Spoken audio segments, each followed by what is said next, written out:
আচ্ছা ঠিক আছে, তাহলে আমরা চলে আসছি পড়ার বিষয়ে কথা বলি। হ্যাঁ হ্যাঁ, যারা যারা হচ্ছে মানে এখনো অ্যাড হইতেছেন তারা আমি অ্যাড দিয়ে দিব না, আপনারা ইয়ে করেন, জয়েন করার চেষ্টা করেন। আর সবার উদ্দেশ্যে একটা কথা হচ্ছে, আমি কিন্তু 10 মিনিট আগে লিংক দিয়ে দিই, হ্যাঁ, যাতে হচ্ছে আপনারা এই 10 মিনিটের মধ্যে অ্যাটলিস্ট সবাই জয়েন হয়ে যান। আমি একদম 3টা থেকে যাতে আমার পড়াটা আমি শুরু করতে পারি। হ্যাঁ, এভাবে দেখা যায় কালকেও আমাদের হচ্ছে জয়েন হইতে হইতে অনেক সময় চলে গেছে। আমাদেরকে আরেকটু ফাস্ট হইতে হবে। অনলাইনে ক্লাস করলে আমাদের আগে থেকেই প্রিপারেশন নিয়ে বসে থাকতে হবে। আমি যখন লিংক দিব তখনই হচ্ছে আপনারা জয়েন করবেন।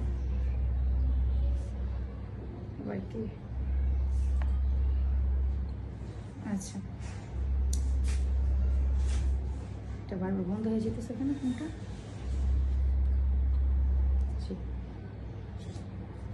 কি সমস্যা? তোমার ফোনটা নাও তো, তোমার ফোনটা থেকে জয়েন করি। তো বারবার বন্ধ হয়ে যেতেছে।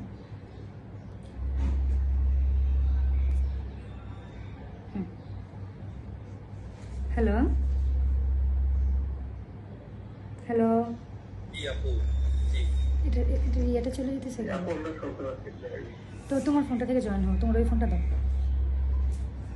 আচ্ছা তুমি এটা দিয়ে শুরু করো, কোনো চাপ লাগে কোনো লাইট চলছে। আচ্ছা, তুমি ওইটা দিয়ে জয়েন করো, তারপরে আমি ওইটা থেকে কথা বলবো। জি, আজকে হচ্ছে আপুরা ভাইয়ারা, হ্যাঁ, আজকে আমরা মূলত পড়ানোর যে বিষয়টা সেটা হচ্ছে তামাদি আইন। তো তামাদি আইন থেকে আমরা যদি তামাদি আইনটা পুরোটা পড়ি, হ্যাঁ, তাহলে আমাদের বিজিএস এর, মানে আমি বিজিএস পিলির কথা বলছি। বিজিএস পিলিতে হয় কি, যে এখান থেকে সর্বোচ্চ একটা কোশ্চেন থাকে, একটা থেকে 2টা কোশ্চেন থাকে। তোমার ফোনটা থেকে অ্যাড হও, এটা বারবার অফ হয়ে যেতেছে। অ্যাড হয়ে ওইটা দাম, ওইটা থেকে কথা বলি, এটা এইভাবে থাকো। জি, আমার কথাগুলো শোনা যাচ্ছে? আমার ফোন একটু প্রবলেম হইতেছে।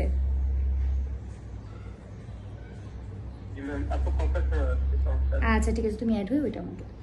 আচ্ছা, এখন দেখেন আমাদের যে তামাদি আইনটা, হ্যাঁ, এখানে ছোট্ট একটা আইন, 29টা ধারা। এখানে আমরা বিজিএস এর জন্য মানে পিলিতে কিন্তু আমরা একটা প্রশ্ন শিওর পাবো, একটা প্রশ্নের আনসার আমরা এখান থেকে করতে পারবো।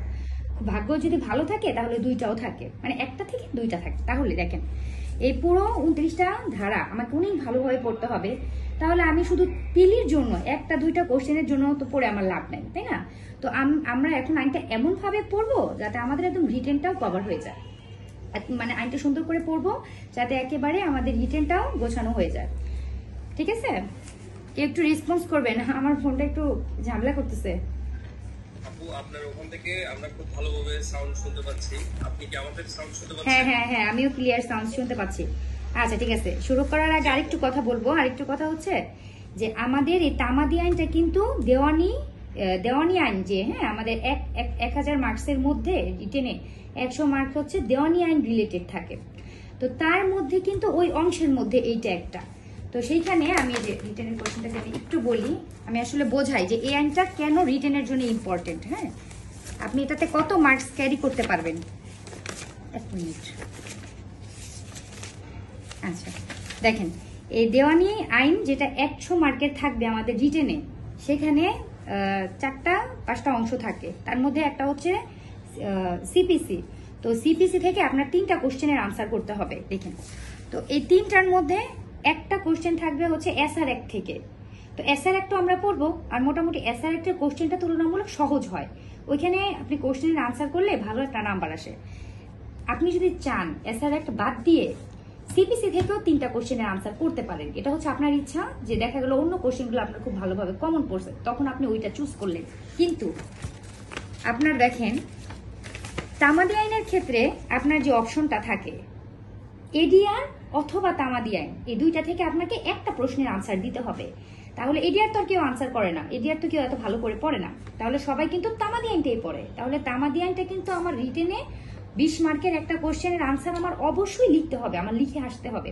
এবং এই 20 মার্কে খুবই সহজ করে, হ্যাঁ, যদি একটু ভালো করে পড়া যায়, মানে 15-16 উঠানো খুবই সহজ। এখানে মানে আমরা ভাবতেছি কি আইনটা তো একেবারে ছোট, 29 ধারা নিয়ে একটা আইন, তাইলে এটা অনেক মানে সহজেই তো মনে হয় সবাই মনে 15-16 পাওয়া যায়। না, বিষয়টা এইটা না।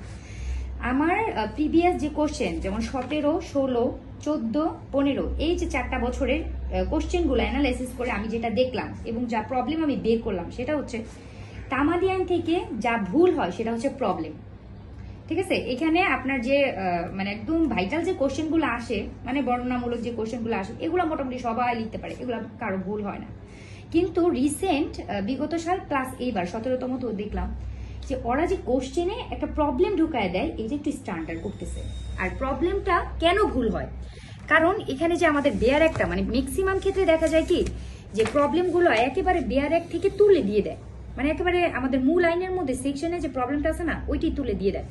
কিন্তু তামাদি আইনের প্রবলেমটা হচ্ছে বইয়ে না তেমন কোনো প্রবলেমই নাই, শুধু 24 ধারার মধ্যে প্রবলেম আছে, একটা প্রবলেম আছে। হ্যাঁ, এছাড়া 24, 26, 27 হ্যাঁ এগুলোর মধ্যে হচ্ছে প্রবলেম আছে, আর অন্যান্য ধারার মধ্যে না তেমন কোনো প্রবলেম বই সরাসরি দেওয়া নেই। তো সেই ক্ষেত্রে আমরা প্রবলেমটা পরীক্ষা হলে ধরতে পারি না। যে দেখা যাইতেছে কি যে আমরা তামাদি আইনটা আমাকে আনসার করে আসতেই হবে, এই 20 মার্ক তো আমার ছাড়া যাবে না কোনোভাবে, আনসার করে আসতেই হইতেছে, তখন বাধ্য হয়ে আমার হচ্ছে ওই প্রবলেমটা মানে কোনো রকম লিখে আসতে হয়। কিন্তু আমরা তো সবাই জানি প্রবলেম তার কোনোভাবে লিখে আসলে তো আর প্রবলেম এটা আনসার মানে দিবে না, নাম্বার দিবে না।